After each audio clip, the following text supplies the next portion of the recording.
என்ன கொஞ்சம் போட்டு தர மாட்டீங்களா? வந்துக்கிட்டு பெரிய இடம் ரீசெண்டாக நடந்துக்கா. ஆமாம், இவர் ரொம்ப டீசெண்டாக இருக்கிறாரு. நான் என்னடா செய்தேன்? காவா ஓரத்தில் கஞ்சா அடிக்கிற மாதிரியே இருக்கிறார். உங்கள் எல்லோரும் திரும்ப இன்றைக்கி பார்த்ததுல ரொம்பவே சந்தோஷம். இப்போ பார்த்தீங்கன்னா நாங்கள் முட்டுக்காடில் இருக்கோம். So finally we have reach Muttukadu. ஸோ முட்டுக்காடு நம்ம வந்திருக்கோம். வாங்க என்ன போட்டிங் நம்ம பண்ணுறோம், எப்படி என்னென்ன ஃபன்ஸ்லாம் இருக்குது அப்படின்றத பார்க்கலாம்.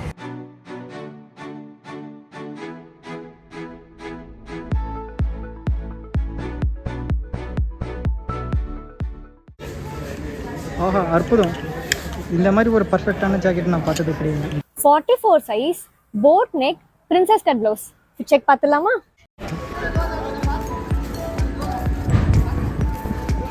ஆக்சுவலாக பார்த்தோன்னா நம்ம முட்டுக்காடு போட் ஹவுஸில் இருக்கோம்.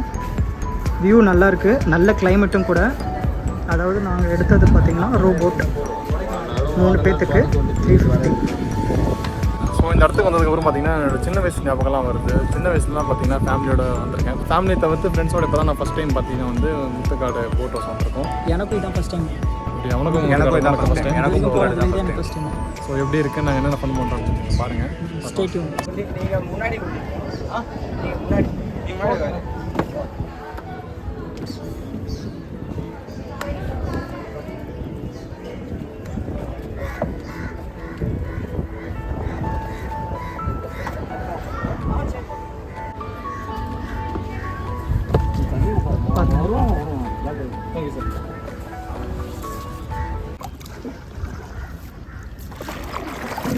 அவன் வெயிட் கம்மியாக இருக்கு. நாங்கள் உட்கார முன்னாடி உட்கார சொல்லிட்டீங்களா? ஓகே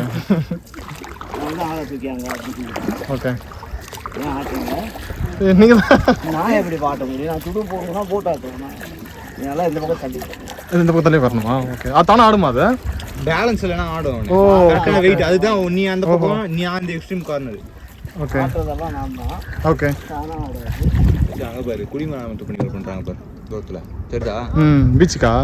அதான். இவர் பெயர் ஆனந்தன். இவர் கடந்த 10 வருஷமா முத்துக்காடு போட் ஹவுஸ்ல ஒர்க் பண்ணிட்டு இருக்காரு. இவர் ஒரு மீனவன். ஸோ இவருடைய மீனவ வாழ்க்கையை பத்தி இவர் நிறைய சுவாரஸ்யமான விஷயங்களை பகிர்ந்துக்கிட்டாரு. அண்ட் முத்துக்காடு பீச்சோடைய அண்ட் முத்துக்காடு போட் ஹவுஸோடைய மறுபக்கத்தை இவர் வந்து நமக்கு சொல்லியிருக்காரு. அதை பத்தின சுவாரஸ்யமான பதிவு தொடர்ந்து பாருங்க. மீன்லாம் இருந்த மீன்லாம் செத்து போச்சுங்க. தண்ணி மாற்றம். தண்ணி மீன் மட்டும் தான் இங்கே இருக்கும். ஓகே. இது மங்கிங்க கிடையாது, அப்படியே ஜெயிண்டு அடையாள தண்ணி எல்லாம் தண்ணியில் அப்படி தான் வரும். ஓகே. அதனால இந்த தண்ணி மாற்றத்தால இருந்த மீன்லாம் செத்து போச்சு. இனிமேல் இப்படி கடல் தண்ணி உள்ளதை வந்து அங்கே தான் மீன். ஓகே. ஸோ அதான் நல்ல தண்ணி இருக்கும்போது நல்ல நல்ல மீனாக இருந்துச்சு. உப்பு தண்ணி இருக்க சொல்ல மீன் நிறைய இருந்துச்சு.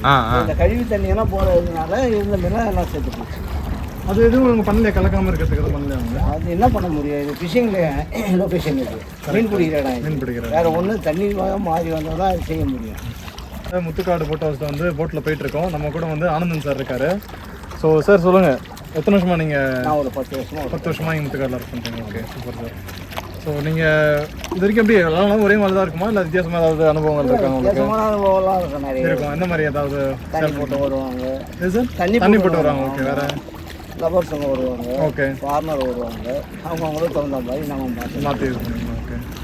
எல்லாம் யாரும் ஒரே மாதிரி ஒரு மாட்டாங்க. ஏதோ ரொம்ப மோசமாக இருந்தால் எங்கேயாவது பிரச்சனை ஃபேஸ் பண்ணிருக்கீங்களா? அந்த மாதிரி பிரச்சனை ஏதோ உள்ளேருந்து இங்கே பிரச்சனை எங்கேயாவது இந்த படத்துலாம் காட்டுவாங்க பார்த்தீங்களா, உள்ளே போயிட்டு மாட்டிக்கிட்டோம் அந்த மாதிரி எதுவும் கிடையாது? எல்லாமே ஸ்மூத். ஏன்னா வர இந்த போட்டு ஓட்டுறவங்க அத்தனை பேரும் கடல் மீனை வருவாங்க. ஓகே. ஓஹோ, நீங்கள் ஃபிஷர்மேன் தான் அங்கே? Oh, okay sir. Okay, super. Okay. இந்த போட்டு ஓட்டுறவங்கலாம் ஆல் ஃபிஷர்மேன். ஓகே. அந்த மாதிரி அனுபவம் எப்பவுமே நடந்து கிடையாது. ஓகே. ஓஹோ. நானும் மீனுக்காரன் தான், எல்லாருமே மீனுக்காரன். ஓகே. உங்களுக்கு ஒரு 60 வயசு இருக்குமா சார்? 55 வயசு. ஓகே. ஆனால் இப்பயும் ஃபிஷிங் பண்ணிட்டு இருக்கீங்க. Super sir. ஃபிஷிங் பண்ணலாம் சாப்பிட முடியாது. கரெக்ட். ஆமாம். இது ஒரு பார்ட் டைம் ஒர்க் மாதிரி. வீடுலாம் இங்கே தான் முத்துக்காடு தான். Super sir. சூப்பர். ஆக்சுவலாக அது முத்துக்காடு தான். முட்டுக்காடுன்னு சொல்கிறாங்களே. அதாவது 60க்கு முன்னாடி இது ஒரு நீர்வழி போக்குவரத்து. ஓகே. ஓகே. இது ஃபுல்லாக டிரான்ஸ்போர்ட்டேஷன் நடந்துருச்சு. ஆமாம். ஓகே. அந்த ரெசும் பக்கம் காபாயில் வந்து இன்றைக்கும் போனோம், அடையாறு ஒன்றும் போனோம். அரிசி, விறகு, உப்பு. ஏன் கல்யாணம் பண்ணால் கூட பொண்ணு மாப்பிள்ளை அழைப்பு படகு தான் வரணும். ஓஹோ. 60க்கு முன்னாடி. ஓகே. ஆமாம். இப்போ இந்த ரூட்டு வந்ததுனால இப்போ ரூட்டு வந்தோம். நீங்கள் அப்போனா நீங்கள் வந்து ஒரு 75 பிறந்திருப்பீங்க கரெக்டா? 75 அந்த 69 பிறந்திருப்பீங்க. ஓகே. 8/7/1969. அந்த நீர்வழி போக்குவரத்து பிரிட்டிஷ்காரன் கட்டின காவாயம் அது. ஓஹோ. அதில் தான் எல்லாமே வைக்காவில் வந்து எல்லாமே அங்கே தான். அடையாறு வரலாம், பழவு தொட்டி வரலாம், அங்கே தான் போவாங்க. Okay sir. ஓகே. அதுதான் பக்கிங்காங்கனால நீர் வழி போக்குவரத்துக்காக வெட்டினது. இன்றைக்கி அந்த காபா அப்படி தான் இருக்குது. அடையாள தானே மழை வந்தாலும் வெள்ளம் வந்தாலும் எல்லாம் இந்த வழி தான் வரும். கூவத்துக்கு சம்மந்தம் இருக்கா? ஆமாம் இருக்கு. கூவம் தானே இது மெட்ராஸுக்கு கிடக்கிற தண்ணி எல்லாம் தான், அதனால தான் தண்ணி இந்த மாற்றம் பார்க்குறது. நல்லா தான் இதெல்லாம் அவங்க சரி பண்ண எந்த ஒரு நடவடிக்கை எடுக்கு. இப்போ இங்கே பார்த்தீங்கன்னா டூரிஸ்ட் பிளேஸாக இருக்குது. இவங்க சைடில் எதுவும் ப்ரெஷர் கொடுக்கல? அவங்க எதுவும் சரி பண்ணல. அதாவது சரி பண்ணோம் அப்படின்னாக்கா தண்ணியை ரெகுலராக போய்க்கின்னு வந்தாலே போகும். ஓகே, தண்ணி நீரோட்டம் போகிறது மாதிரி. ஆமாம், போயின்னு வந்தாலும் அப்படியே போனால் பீச்சுக்கு இங்கே திறந்துருக்காங்க, கடல் இருக்கு. பீச் ஓப்பன் தான் அது. ஓஹோ, ஓகே ஓகே. முகத்தோர பக்கத்தில் அது. ஓஹோ, இப்போ தான் சார் பார்க்குறேன். சின்ன வயசுல அந்த ஞாபகம் இருக்கு எனக்கு. அப்போ எப்படின்னா அந்த மோட்டர் போட்டுருக்குல்ல, அதில் கூட்டி போய்ட்டு காமிச்சிட்டு கீழே வந்துட்டு அப்படி வந்துடும். ரொம்ப வருஷம் கழிச்சு இப்போ தான் நான் வரேன். இப்போ தான் பார்க்குறேன் ஓப்பனிங். இப்போ தான் போட்டிருக்காங்களா? அது இல்லை எப்பவுமே இருக்கும். எப்பவுமே இருக்கும். ஓ, இப்போ அது மூலமாக தண்ணி வந்துட்டு அடையாறு போகிறது இங்கேருந்து கூவத்தை கலக்கிறது போய்ட்டு அப்படியே. ஓகே, அடையாறுலாம் போகாது தண்ணி, ஒரு குறிப்பிட்ட தூரம் வரைக்கும் போகும். இப்போ நீங்கள் என்ன சார் இது மெயினாக அது எதனால் கெட்டு போச்சுன்னு நினைக்கிறீங்க? உங்கள் கூவம் கலக்கிறது கூவம் கலக்கிறது தான் கெட்டு போச்சு. அதுக்கு இந்த குறிப்பிட்ட ஏரியாவில் மட்டும் அது ஃபில்டர் மாதிரி வச்சு எதுவும் பண்ண முடியாது உங்களால்? பண்ண முடியாது, அவ்வளோதான் அது. ஆனால் முன்னாடி தான் பார்த்தா தண்ணி கொஞ்சம் நல்லா இருக்க மாதிரி இருக்கும். ஆமாம், கடல் தண்ணி உள்ளே வந்தால் சூப்பராக இருக்கும். அதுவே தெளிஞ்சு மீன்லாம் நெறித்தாகும். ஓஹோ, அதுங்களே அப்படியே போயின்னு இருக்கும். ஆனால் இப்போ கொஞ்சம் ஆமாம் இதாகிடுச்சு. ஆனால் இன்னும் கொஞ்சம் வருஷம் போச்சுன்னா நல்லா ஸ்மெல் வர ஆரம்பிச்சும் போல இருக்கு. இந்த இடத்த பொறுத்தவரை ஸ்மெல் வராது. ஓகே, பாட்டில் ரொட்டேஷன் ஆகிட்டு இருந்தாக்கா வராது. ரொட்டேஷன் ஆகிட்டே இருந்துச்சுன்னா வராது. ஆனால் இப்போ வந்து அதுக்கு சரியாக நடக்கிறது இல்லை. ஆமாம், இப்போது அது ஓப்பன் பண்ணி விட்டு 3 நாள் தான் ஆகுது அது. ஓ, க்ளோஸ் பண்ணிவிடுவாங்க அது? அதுவே மூடிடும். ஓ, தானே மூடி. யாரும் க்ளோஸ் பண்ண மாட்டாங்க. அதுதான் ஜேசிபி அங்கே வச்சுட்டே இருப்பாங்க. அது யார்? இவங்களோட ஜேசிபி? பஞ்சாயத்து பஞ்சாயத்து கோவளம் பஞ்சாயத்து. ஓஹோ, ஓகே. இந்த பக்கம் கோவளம் தேரல, இந்த பக்கம் முட்டுக்காட்டு தேரல. ஓஹோ, okay sir. Kovalam beach, Muthukadu beach ரெண்டுத்துக்கும். இப்போ நீங்கள் கடலுக்குலாம் போயிருக்கீங்க இல்லையா? அதில் அனுபவம்லாம் எப்படி உங்களுக்கு? கடலுக்கு போன அனுபவம்லாம்? நான் தனிமையாக தொழில் பண்ணுறேன். தனியாக நீங்கள் மட்டும்? ஓகே. கட்டுமரம் போட்டில் நான் மட்டும் தனி போட் வச்சுருக்கீங்க? எல்லாமே சொந்தமாக. உங்களுக்கு பயம் அந்த மாதிரிலாம் இல்லை? சின்ன வயசுலேருந்து பயம்லாம் கிடையாது? பையன் உங்கள் அப்பா எல்லாமே இந்த ஃபீல்டு தான்? ஆமாம், தாத்தா அப்புறம் ஓகே, இந்த ஃபீல்டு தான். நானும் அந்த ஃபீல்டு தான். எனக்கு முன்னாடி பையன் கிடையாது. ஓ, ஓகே.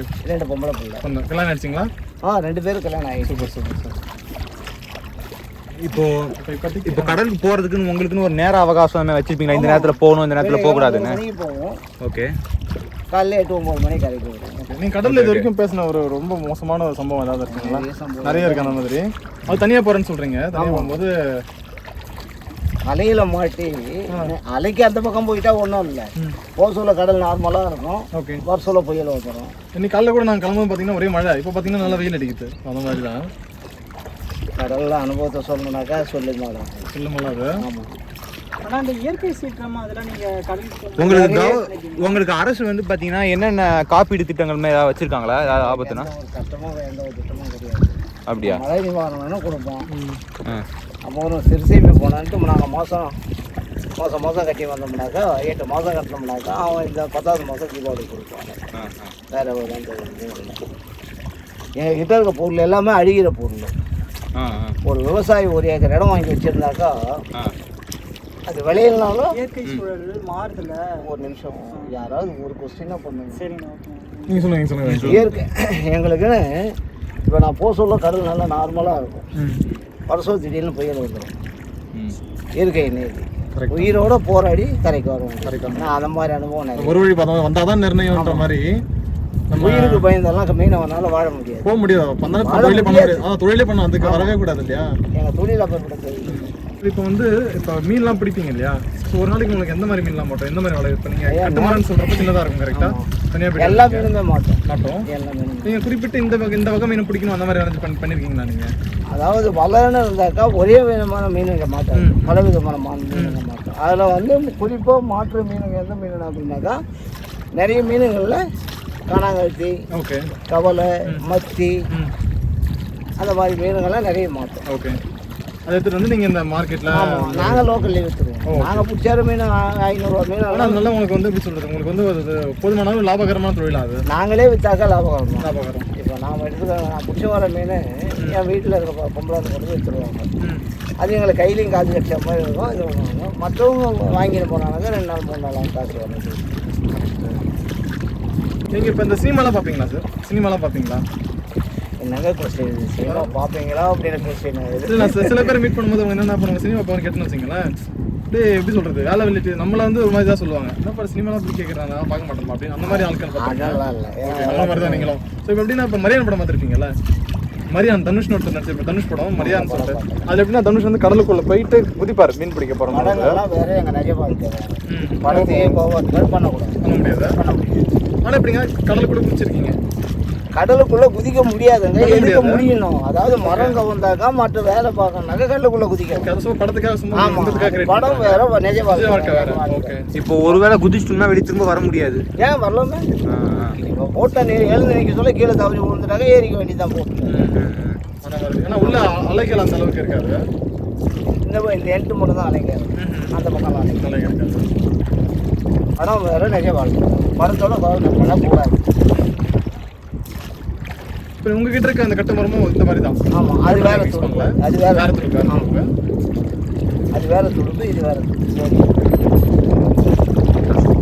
படம்ன்றது ஒரு பொழுதுபோக்கு, வாழ்க்கைன்றது நிஜம். நிஜம். அந்த பொழுதுபோக்கு வந்து உங்களுக்கு நிஜம் மாதிரி காமிச்சாதான் ஒர்க் அவுட் ஆகும். அதை கொஞ்சம் பெருசாக காட்டுவாங்க. பெருசா என்னங்க பெருசாக காட்டுறதுன்னா சிறுசாக காட்டுறது. அவங்க பொழைப்புக்கு அதை பெருசு பண்ணி காட்டுறாங்க, எங்கள் பொழைப்புக்கு நாங்கள் கடலில் யதார்த்தமாக காமிச்சா அது ஒர்க் அவுட் ஆகாதுன்றதுனால அவங்க பெருசாக காட்டுறாங்க. கரெக்டாக இந்த மாதிரி. ஒரு சின்ன வேண்டுகோள் ஐயா, நான் உட்காந்து துடுப்பு சும்மா லைட்டாக ஒரு 2 மணி சும்மா பண்ணி பார்க்கணுமா? இங்கே வந்து அங்கே போயிடலாம். அந்த கிட்ட போயிட்டு அது எப்படி சார் நீங்கள் ஃபீல் பண்ண அப்படி? அது எப்படி சார் நீங்கள் தண்ணி இப்படி வருதுங்கிறத நீங்கள் எப்படி நீங்கள் ஃபீல் பண்ணுறீங்க? இப்போ நீங்கள் சொன்னீங்க பார்த்தீங்களா, தண்ணி வந்து வேகமாக வருதுன்னு தெரியுது. அது எப்படி அது தெரியுமா உங்களுக்கு? அதாவது கடல் தண்ணி ஒரு நாளைக்கு 2 முறை வரும். 2 முறை எந்த டைம் அப்படின்னாக்கா நிலம் ஒதுக்கி சொல்ல வரும் 6 மணி நேரம். ஓகே. 1 மணி நேரம் நிற்கும், மறுபடியும் ரிட்டர்ன் போயிடும். அதே மாதிரி நிலவு அமுங்க சொல்ல 6 மணி நேரம் வரும், 1 மணி நேரம் நிற்கும். இப்போ வந்து நிலவு அமுங்குற டைம், ஓகே, மழை பெய்யுதில்ல, நிலவு அமுங்கி ஆகிப்போச்சு 2 மணி நேரம். என்ன சொல்கிறீங்க? Okay okay okay. அது அமுங்கி 2 மணி நேரம் ஆகிப்போச்சு. கடல் தண்ணி இப்போ மழை பெய்ஞ்சதால இந்த தண்ணி உள்ளே வரல. ஓகே. இந்த தண்ணி மட்டும் தான் போகுது. ஓஹோ, ஓகே. அப்படி பரிமாற்றம் நடந்துகிட்டே இருக்கும். போகாது வராது போகாது அந்த மாதிரி இருந்துகிட்டே இருக்கும். அப்போ தான் ரொட்டேட் ஆகினே இருக்கும். ஓஹோ, ஓகே. அப்போ தான் தண்ணி சுத்தமாக இருக்கும், மீன் நிறைய இருக்கும். யாராவது உங்கள் கூட போட்டில் வரும்போது தப்பை விழுந்திருக்காங்களா அந்த மாதிரி? விட மாட்டோம். பரவாயில்ல, நல்ல விஷயம். அந்த போட்டில் வந்தாக்கா 1/2 மணி நேரம் என் கண்ட்ரோலில் இருக்கணும். அவங்க சொல்கிற வச்சு கேட்டாலே நமக்கு எந்த பிரச்சனையும் வராது. அவங்க வெயிட் பிரகாரம் தான் நம்மளை உட்கார வைப்பாங்களே. நான் சொன்னார் பார்த்தேன். வந்தோடனே என்ன பண்ணாரு பார்த்தீங்கன்னா, யூசப் வந்து வெயிட் கம்மி, கரெக்டாக ஒரு பேக்கில் தான் வச்சாரு. பின்னாடி எங்கள் 2 பேரும் கரெக்டாக பேலன்ஸ் பண்ணி வச்சிட்டாரு. முக்கியமான தேவை வெயிட் பேலன்ஸ் கரெக்டாக இருக்கும். ஏன்னா தண்ணியில் போகிறது கரெக்ட். ஆமாம் சார். ஆமாம், நம்ம அந்த ஃபோட்டோ எடுக்கும் ஒன்று லைட்டாக சாஞ்சது அது கரெக்டாக கண்ட்ரோல் பண்ணணும். அப்புறம் நீங்கள் அது ஃபீல் பண்ணிட்டே இருக்கணும். கரெக்டாக உங்களுக்கு கரெக்டாக அந்த ஃபீலிங் என்ன செய்தாலும் இந்த போட்டில் இப்போ எனக்கு நல்லா தெரியும். கரெக்டு. லைட்டாக அந்த பக்கம் நான் சாயறாங்கன்னா அதுக்கேற்ற மாதிரி அந்த பக்கம் மாற்றுறீங்க. என்னால் முடிகிற அளவுக்கு நான் கண்ட்ரோல் பண்ணுவேன். முடியலன்னா அப்போ அந்த பக்கம் தட்டி போகிறேன், இந்த பக்கம் தட்டி போகிறேன், நான் ப்ளே பண்ணுவேன். கரெக்ட். ஒரு 10 வருஷமா இங்கே பார்க்குறீங்களா? அந்த 10 வருஷத்துல நீங்கள் இந்த மாற்றங்களை பார்த்துருப்பீங்கல்ல, அது எப்படி இருக்கும் உங்களுக்கு? வந்து மனசு கஷ்டமாக இருக்கா இல்லை? இப்போ திடீர்னு கெஸ்ட்டே ஏற்றி வந்துடுவோம், மழை பிடிச்சிப்போம், மழையில் நினைச்சிங்கன்னா பிரிட்ஜிக்கில் போய் நிறுத்திடுவோம். திடீர்னு ஏற்றினா வரும், காற்று வேகமாக இருக்கும், கெஸ்ட்டு பயப்படுவாங்க. பயப்படாதீங்க, நான் கொண்டு போகிறேன். சரி, இப்போ அவ்வளோ பயப்படுற அளவுக்கு சார் காற்று அடிக்கும். ஆமாம், இதுதான் போட்டு தானே காற்றாச்சு ஆட ஆரம்பிச்சிடும் அது. ஆமாம், ரொம்ப துருவ போட முடியாத அளவு காற்று அடிக்கும். தண்ணி என்ன பண்ணுன்னா கடல் அலையில் வருது பார்த்து, அந்த மாதிரி தண்ணி வந்து அதுக்கேற்ற மாதிரி காற்றுக்கு ஏற்ற மாதிரி போக ஆரம்பிக்கும். அப்புறம் போட் வந்து ஸ்டேபிளாக இருக்காது, வேபிள் ஆக ஆரம்பிக்கும். போட்டு ஆடுறதுக்கு ஆரம்பிக்கும், கெஸ்ட்டு அலருவாங்க, நம்ம இதே அப்படியே உட்காருங்க. பதட்டம் இல்லாமல் இருந்தாலே பிரச்சனை கிடையாது. கஷ்டம். இப்போ நான் போகிறது வந்து எதிர்காற்று. தெரியுது, காற்று இப்படி அடிக்குது, காற்று இப்படி அடிக்குது. காற்றும் எதிர்காற்று, தண்ணி மூமெண்ட் எதிர் மூமெண்ட் ஆப்போசிட்ல போகிறோம். ஆமாம், லைட்டாக ஃபீல் பண்ண முடியுது. இந்த பக்கம் இருக்கிற மாதிரி ஒரு ஃபீலிங் இருக்கு. எனக்கு நல்லா ஃபீல் பண்ண முடியும். நான் முன்னாடி உட்காந்துருக்கனால உனக்கு தெரியும் அந்த கிராஸ் செக்ஷனில் போகிற மாதிரி. என்னோட தொழில் கடல் தான். அப்படி இருக்கும்போது இப்போ இத்தனை ஆண்டு காலத்தின் கடல் பயணத்தில் கடலுடைய மாற்றங்கள் நீங்கள் பார்த்துருப்பீங்க. அதாவது நீங்கள் ஆரம்பிச்ச காலத்தில் கடல் வேற மாதிரி இருந்திருக்கும், இப்போ வேற மாதிரி இருக்கும். அதை பார்க்கும்போது உங்கள் மனசுக்கு சுனாமிக்கு அப்புறம் நிறையவே மாறுபடுது. ஓகே. 2004 சுனாமி நீங்கள் அதை மிஸ் பண்ணுறீங்களா? என்னடா அது அப்படி இருந்தது இப்படி ஆயிடுச்சு? ஆமாம், நாங்கள் ஃபீல் பண்ணி தானே ஆகணும். கரெக்டு. ஃபீல் பண்ணாமல் வாழ முடியாது இல்லை. கடலுடைய மாற்றம் மாறிக்குது, அலையுடைய மாற்றம் மாறிக்குது. இந்த நாளில் புயலே எடுக்காது, முந்தைய நாள் புயல் அறிவிப்பு. கரெக்டு. அதுக்கு புயல் இருக்காது நம்மளுக்கு. இந்த நாளில் எடுக்காது. இருக்காது. ஆமாம், இந்த சீசன் சொல்கிறீங்க. செப்டம்பர் அக்டோபர் வரலும் புயலே இருக்காது. ஓகே. அந்த தீபாவளி கிட்ட சேர தான் புயலே வரும். ஆமாம். இப்போ பார்த்தீங்கன்னா திடீர்னு புயல் வருது. ஆமாம். தமிழ் மாசத்துல ஆ. ஆடி மாசத்துல அலை கொஞ்சம் வேகமாக அடிக்கும். ம் ம். அப்புறம் நார்மலாகவே இருக்கும். ஓகே. காற்று மட்டும் வேகமாக இருக்கும். ஓஹோ. இந்த மேற்கத்தி காற்று. ஆமாம், கொஞ்சம் மிதமாக காற்று நல்லா மிதமாக இருக்கும். ஆமாம், சரியான காற்று வரும். ம். நிறைய மாற்றம். ஓஹோ. அதெல்லாம் நினச்சி ஃபீல் பண்ணி தான் ஆகணும். ஃபீல் பண்ணாமல் மனுஷனாக வாழ முடியாது. ஏன்னா நீங்கள் இப்போ நாங்களாம் பார்த்தீங்கன்னா வேற்று அதை இதில் வந்து வெளியே வாழறோம். ஒரு இன்பத்தில் வாழ்ந்துட்டு இருக்கோம். நீங்கள் இந்த இயற்கையோட ஒற்றி வாழறீங்க எப்படி பார்த்தாலுமே. இப்படி தான் டெய்லி உங்கள் வாழ்க்கை கடலோட தான் இருக்குது. இயற்கை தான் அந்த வழி வாழ்க்கை. இருக்குது கண்டிப்பாக. இயற்கை தான் வாழ்க்கை. எங்களுடைய வாழ்க்கை. அதான் இப்போ நம்ம முன்னாடி பேசின மாதிரி இப்போ நாங்களாம் சினிமா பார்த்து வளர்ந்தோங்க. கரெக்டாக சினிமாவில் கட்டுறது Okay, sir. ஏய் வை அவங்க கிட்ட கொடுங்க. பொறுமை சென்ட்ராவா நீ போய் சென்ட்ரல் தள்ளி பார்த்து ஒன்றாவது என்னை பற்றி நீ கவலை விடு. உன்னை பற்றி மட்டும் யோசி. புரியுதுங்களா? அதான் இங்கே ஓத, பேசிக்குமா? இங்கே ஓதிங்க 2 காலம். ம். ஓகே. இரு புரி. பிடிச்சிக்கிட்டேன். இதுதான் லிமிட்டடு. துடுப்பு இது கீழே போகக்கூடாது. இதுக்கு மேலே வரும். ஓகே. பொறுமையாக போகணும். லைட் பவர் பண்ணக்கூடாது.